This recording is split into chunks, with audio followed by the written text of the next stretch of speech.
अष्टविनायक नमो नमः। गणपति बाप्पा मोरया। गणपतये नमो नमः। नमस्कार दोस्तों, मैं मुनीश कृष्ण अंगिरा ज्योतिष पीठ से। आज अपनी इस वीडियो में मैं आपसे एक बहुत ही विशेष राजयोग की चर्चा करने वाला हूँ। बृहत्पराशर होरा शास्त्र और दूसरे जो क्लासिकल बुक्स लिखने वाले हमारे आचार्य या ऋषि मुनि हुए हैं, उन सब ने इस योग की भूरी भूरी प्रशंसा की है। ये एक स्पेशल राजयोग है। इस योग का नाम है चामर योग।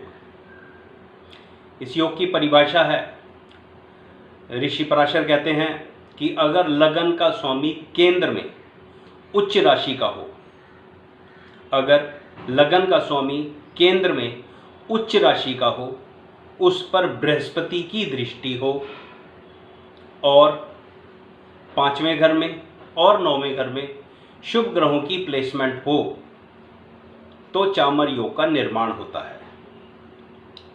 इस योग के फल सेज पराशर जी कहते हैं, जिसकी कुंडली में ये योग बनता है वो राजा या राजा के समान राज करने वाला, नौकर चाकर रखने वाला, ऐश्वर्य भोगने वाला होता है।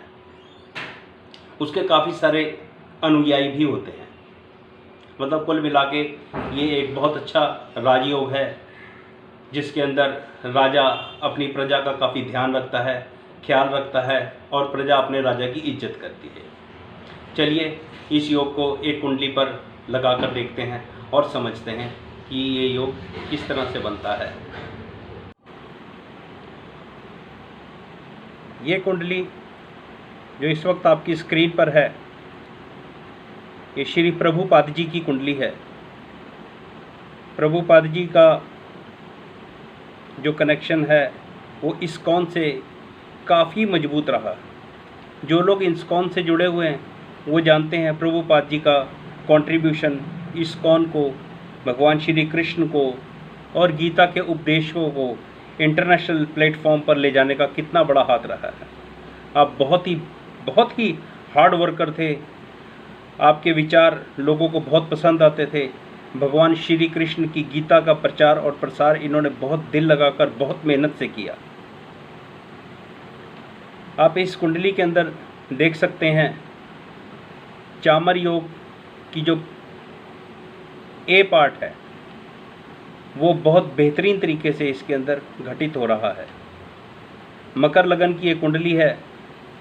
लगन का स्वामी केंद्र में उच्च राशि का है।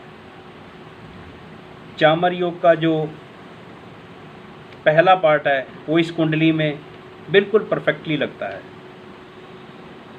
चामर योग का जो बी पार्ट है कि लगन में 5वें घर में या 9वें घर में शुभ ग्रह होने चाहिए।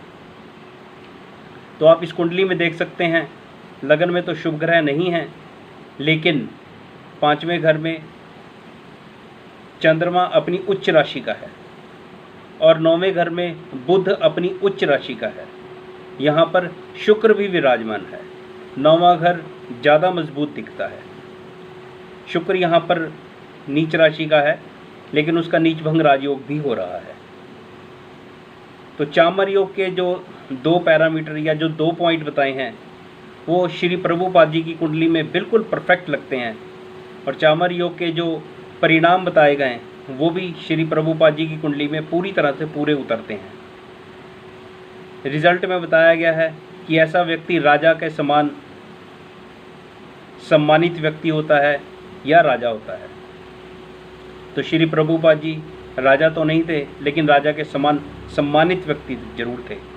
उनके बहुत सारे अनुयायी नेशनल और इंटरनेशनल लेवल पर रहे हैं।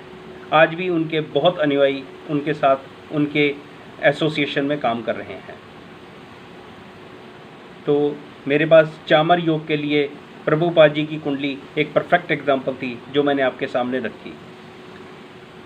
चामर योग में थोड़ी सी हम मॉडिफिकेशन या थोड़ा इनोवेशन कर सकते हैं, या थोड़ा लिबरल होकर भी हम देख सकते हैं कि लगन, इम्पॉर्टेंट चीज़ यह है कि उसके अंदर लग्नेश या लगन स्ट्रॉन्ग होना चाहिए, केंद्र में होना चाहिए। वो अपनी राशि का भी हो सकता है या मित्र क्षेत्रीय भी हो सकता है। लेकिन हमारा जो दूसरा पैरामीटर है कि लगन में, 5वें घर में और 9वें घर में शुभ ग्रह होने चाहिए, ये बहुत ज़रूरी है। तो दोनों को थोड़ा सा लिबरल होकर अगर हम देखेंगे तो हमारे को चामर योग के अच्छे रिजल्ट देखने को मिलेंगे। तो आप इस चामर योग को अपनी कुंडली पर या लोगों की कुंडली पर अप्लाई करके देखें, फिर मुझे बताएं कि आप लोगों को कैसे रिजल्ट मिले और आपकी क्या ऑब्जर्वेशन रही।